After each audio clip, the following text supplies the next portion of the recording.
13 on the dyno with KA24DET. So it's built bottom end with a hot cam swap. So it's got a precision 5858 on about 20 pounds of boost.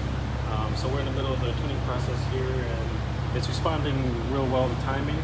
This is a drift car, so response and making this power come on as soon as possible is real important to this guy.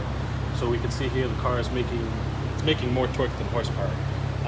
361 torque, 317 horsepower, usually pretty typical with turbo KAs.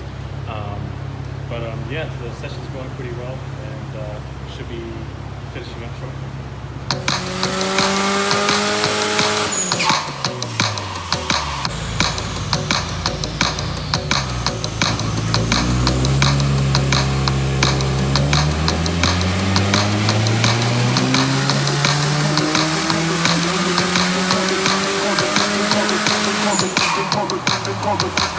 You